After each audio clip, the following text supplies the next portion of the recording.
آج 23واں روزہ ہے اور آج کی رات تاک بھی ہے، اور تاک راتوں کی فضیلت، محبوبیت، مقبولیت بہت زیادہ ہے۔ یہ شب قدر ایک رات نہیں، 50,000 راتوں سے بہت اونچی فضیلت ہے اس کی۔ ایک کیفیت یہ ہے زندگی کی، اور ایک کیفیت یہ ہے کہ آپ ایسا کریں، آج کا دن اور آج کے لمحات اور آج کی رات، آج کی صبح، آج کی دوپہر ایک چیز عمل کر لیں۔ اب یہ آیت صبح پڑھ لیں، اس کو پہلے سے نکال کے رکھ لیں، موجودہ نکال لیں، نیٹ پہ نکال لیں، موبائل پہ نکال لیں، قرآن پاک میں لکھی ہے۔ ہلکا سا خلال ضرور کریں اپنی مزاجوں میں، اپنی طبیعتوں میں، اور خلال کبھی بھی دانتوں کی صحت کے لیے، جسم کی صحت کے لیے نہ کیجیے گا۔ فرمایا جس دور میں سنت کو سارا جہان چھوڑ دے، اس دور میں سنت میں عمل کرنے والا ایسے ہے جیسے 100 شہیدوں کا ثواب ہے۔ تو اے اللہ، سنت ہے تیرے حبیب کی، میں اس لیے خلال کر رہا ہوں۔ السلام علیکم ورحمۃ اللہ وبرکاتہ۔ آج 23واں روزہ ہے اور آج کی رات تاک بھی ہے، اور تاک راتوں کی فضیلت، محبوبیت، مقبولیت بہت زیادہ ہے۔ کچھ درویش ایسے تھے جو ساری زندگی صرف تاک راتوں کو تلاش کرتے تھے، اور تاریخ میں ایسے اللہ والے بھی ملے ہیں جنہوں نے ساری زندگی صرف شب قدر کی تلاش کی ہے۔ کیوں؟ انہیں پتہ ہے کہ شب قدر ایک رات نہیں، 50,000 راتوں سے بہت اونچی فضیلت ہے اس کی، اور اس کی بہت بڑی عظمت ہے۔ ایک ہے ساری رات جاگنا، خدا نہ خواستہ فجر کی نماز جو ہے وہ قضا نہ ہو جائے۔ اہل اللہ نے، درویشوں نے اس بات سے منع فرمایا ہے کہ فرض کہیں ہمارا ضائع نہ ہو جائے، فرض ضائع نہ ہو جائے۔ ایک کیفیت یہ ہے زندگی کی، اور ایک کیفیت یہ ہے کہ آپ ایسا کریں، آج کا دن اور آج کے لمحات اور آج کی رات، آج کی صبح، آج کی دوپہر ایک چیز عمل کر لیں جو آپ کو انشاءاللہ تاک راتوں کی سچی برکات عطا کرے گا، اور تاک راتوں کا سچے لمحات میں آپ کا حصہ ملائے گا۔ سچے لمحات وہ یہ ہے کہ آپ ایک آیت ہے، قُلِ اللَّهُمَّ مَالِكَ الْمُلْكِ تُؤْتِي الْمُلْكَ مَن تَشَاءُ وَتَنزِعُ الْمُلْكَ مِمَّن تَشَاءُ وَتُعِزُّ مَن تَشَاءُ وَتُذِلُّ مَن تَشَاءُ بِيَدِكَ الْخَيْرُ۔ بس یہاں تک۔ اب یہ آیت صبح پڑھ لیں، اس کو پہلے سے نکال کے رکھ لیں، موجودہ نکال لیں، نیٹ پہ نکال لیں، موبائل پہ نکال لیں، قرآن پاک میں لکھی ہے۔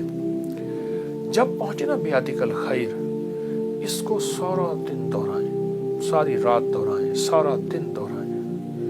اے اللہ، ساری خیریں تیرے ہاتھ میں ہیں۔ اللہ تو میرے ساتھ خیر کا معاملہ کر دے۔ اللہ میرا کام فلاں الجھا ہوا ہے، اللہ میری فلاں مشکل ہے، یا اللہ میری فلاں پریشانی ہے، یا اللہ میری فلاں ناکامی ہے، اے اللہ میرا یہ مسئلہ ہے، اللہ میری یہ الجھن ہے۔ بیادک الخیر، بیادک الخیر، بیادک الخیر۔ خیر تیرے ہاتھ میں ہے، خیر ہی و شر ہی من اللہ تعالی۔ اس کو اگر پڑھ لینا، بیادک الخیر، اور سوتے ہوئے باقی آیت کو پورا کر لیں، انک علی کل شیء قدیر۔ باقی کیوں؟ آگے کہتا ہے کہ اللہ تو ہر چیز پہ قادر ہے، تیرے ہاتھ میں خیر ہے تو یہ کر سکتا ہے۔ کتنے اولیاء، صلحاء، بزرگ، ہستیاں صرف اس آیت بیادک الخیر کی برکت سے اللہ سے وہ منوایا جو دنیا دیکھتی رہ گئی، جو دنیا ترستی رہ گئی، جو لوگوں کے پاس نہیں، وہ یہی ہے۔ یہ 23واں روزہ، 23ویں روزے کی عبادات، 23ویں روزے کی برکات۔ اچھا، ایک چیز اور بھی محسوس کریں کہ کیا روزے کے دوران کوئی ہماری طبیعت کی طرف چاہت ہوتی ہے، کھانے کی طرف، پینے کی طرف، یا کسی اور چیز کی طرف جو روزے کی علاوہ ہوتی ہے؟ اگر یہ چاہت ہو نا، اور وہ بے چینی ہو، وہ سمجھ لے قبولیت کا وقت ہے۔ کسی چیز کی چاہت ہو اور وہ چاہت شدت اختیار کر جائے، اب اللہ پاک جل شانہ کے امر سے چاہت آتی ہے، اللہ اس وقت آزما رہے ہوتے ہیں، میرا بندہ کیا دیکھ رہا ہے، کیا سوچ رہا ہے، کیا طلب ہے اس کی، کیا تڑپ ہے، اس کے اندر کیا چاہت ہے، کیا چاہت۔ مثلا ایک بندہ ہے، موبائل لے کے بیٹھا ہے، سامنے رکھ کے بیٹھا ہے، اور اس کے نقطے مٹ گئے ہیں، اور وہ یوں دے کے بیٹھا. اب اس کی چاہت ہے کہ یا اللہ یہ سامنے فگر میرے آ جائیں یا میری یہ سامنے جو ہے یہ کال میری مل جائے. اب اس کی چاہت ہے. اب ایک طرف چاہت یہ ہے, ایک طرف چاہت کھانے کی ہے, ایک طرف پینے کی ہے, ایک طرف جذبوں کی چاہت.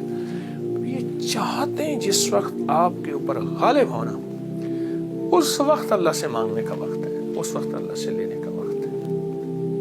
اب ظاہر ہے روزے کے ساتھ چاہت پوری نہیں ہو سکتی, چاہت ٹوٹے گی, اور اللہ یہی چاہتا ہے. اللہ کہتا ہے طبیعت توڑ شریعت نہ توڑ, اپنی چاہت کو توڑ میرے حکم کو نہ توڑ.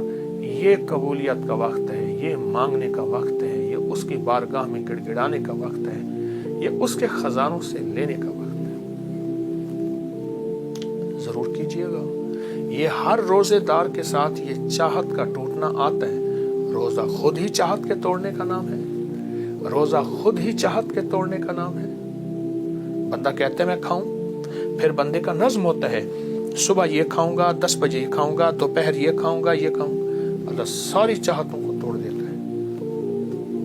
اب جس وقت چاہت کی طرف چاہت ہو, چاہت کی طرف چاہت ہو, رغبت ہو, اس طرف اللہ سے مانگے, اس طرف اللہ سے مانگے. ساتھ ایک ٹوٹکا بھی ضرور بتاؤں گا, وہ بھی آپ کو فائدہ دے. کھانے کے بعد اور اس سحری کے بعد آپ خلال ضرور کریں. شوگر, ہائی بلڈ پریشر اور بڑی بڑی بیماریاں صرف دانتوں کی وجہ سے ہوتی ہیں, اور خلال نہ کرنے کی وجہ سے. خلال بالکل نرم ہو, خیال کیجئے گا. بڑا خلال خود دانتوں کے درمیان خلا ڈال دیتا ہے, اور موٹا خلال خود نقصان دہ ہوتا ہے. تیز دھار نہ ہو, ہلکا سا خلال ضرور کریں. اپنی مزاجوں میں, اپنی طبیعتوں میں. اور خلال کبھی بھی دانتوں کی صحت کے لیے, جسم کی صحت کے لیے نہ کیجیے گا. کبھی بھی خلال کروں گا اس سے شوگر نہیں ہوگی, مجھے بلڈ پریشر نہیں ہوگی, بیماری, کبھی نہیں کرنا. خلال کرنا اس لیے ہے کہ خلال کرنا اس لیے کہ یا اللہ یہ تیرے حبیب کی سنت ہے, میں تو سنت سمجھ کے کر رہا ہوں. فرمایا جس دور میں سنت کو سارا جہان چھوڑ دے, اس دور میں سنت میں عمل کرنے والا ایسے ہے جیسے 100 شہیدوں کا ثواب ہے. تو اے اللہ سنت ہے تیرے حبیب کی, میں اس لیے خلال کر رہا ہوں. اچھا, سنت کی ساری برکتیں ملیں گی, صحت بھی مل جائے گی اور فٹنس بھی مل جائے گی. تو انشاءاللہ یہ آج کے رمضان کا ہمارا سبق ہے.